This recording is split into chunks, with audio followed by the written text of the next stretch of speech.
Hello viewers, আসসালামু আলাইকুম। সবাই কেমন আছেন? আশা করি ভালো আছেন সবাই। আলহামদুলিল্লাহ, আমিও আপনাদের দোয়া অনেক ভালো আছি। আজকে একটা রান্নার রেসিপি নিয়ে চলে আসলাম আপনাদের মাঝে। ফার্স্ট তেল দিয়ে দিলাম, তারপর গরম হওয়ার পর একটু রসুন, একটু পেঁয়াজ পরিমাণের দিয়ে দেওয়ার পর পেঁয়াজটা ভাজা ভাজা হবে। পেঁয়াজটা কালার আসার পর মানে কালার আসার অপেক্ষায় আর কি দেখতেছেন। তো আজকে কি রেসিপি নিয়ে আপনাদের মাঝে চলে আসলাম। এই যে পেঁয়াজটা ভাজা ভাজা হয়ে গেছে, তো এখন এখানে দেওয়া হবে হচ্ছে অল্প পরিমাণের হলুদ,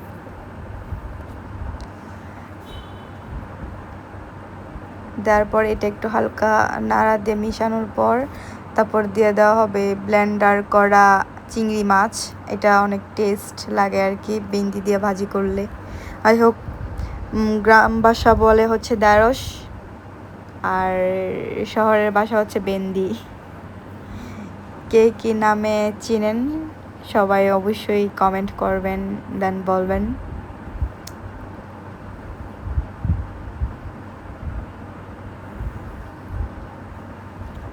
তারপর অপেক্ষা, এখন ঢাইকা দিব। ঢাইকা দেওয়ার পর কিছুক্ষণ রাখার পর আবার উঠাবো।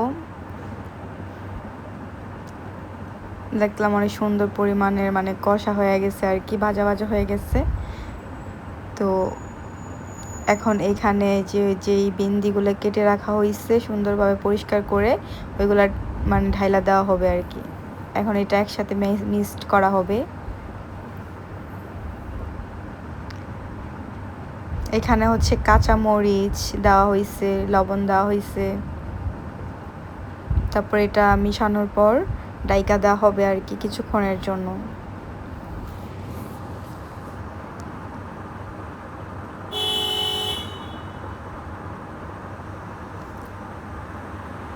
ভালোভাবে মিশাতে হবে আর কি, এটা না হলে মশলাগুলো আর কি বেন্দির সাথে মিশবে না। তারপর ঢাইকা দেওয়া হবে। ঢাইকা দেওয়ার পর কিছুক্ষণ পর আবার ওঠানো হয়েছে আর কি। কালারটা কত সুন্দর হয়েছে, ওয়াও! অবশ্যই সবাই এইভাবে মানে রান্না করে দেখবেন, ট্রাই করে দেখবেন। খেতে খুব মানে ইয়ামি আর কি, অনেক টেস্ট হয়েছে। একবার হইলেও ট্রাই করে দেখবেন। এই তো রান্না প্রায় কমপ্লিট, মানে কাছাকাছি।